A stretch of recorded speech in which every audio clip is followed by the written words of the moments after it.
Hi, Mi. Mm. Hello, ano pong ipaglilingkod ko sa inyo? Ano bang gusto mo ipaglingkod, Mi? Hello. Taga saan ka? Bulacan, Mi. Bulacan. Ano yung huling habilin mo para sa mga taga Bulacan? We'll give Ano you 5 minutes. Ang huling habilin ko, mami, ay maging ikaw at ang Pilipinas ay magkaisa. Iisa lang to. Pero kung gusto Iisa lang mo, ang paghiwalayin natin. Sige. Maganda yan. Independent. Asan kayo ngayon? Nasa work, Mami. Makeup artist kami.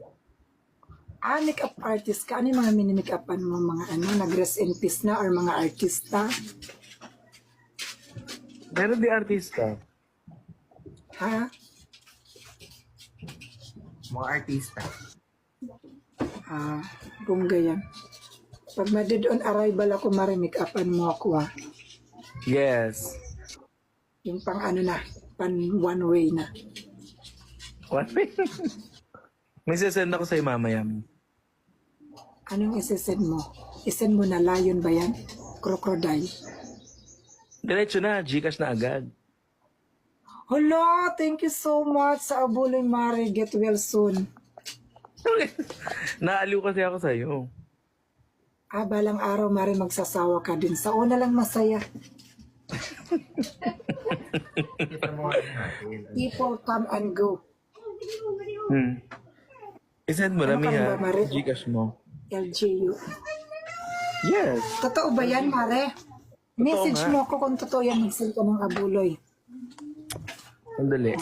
Kaya meron mag-message sa akin dati, nag-message siya, mag-send daw siya ng Gcash.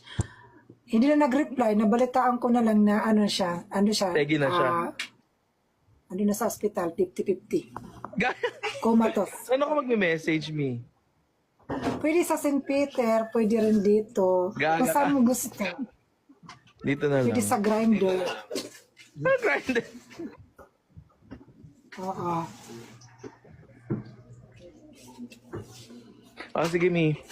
Susend ko na. Thank you. Bye-bye. Dito na, Mari, natanggap ko na.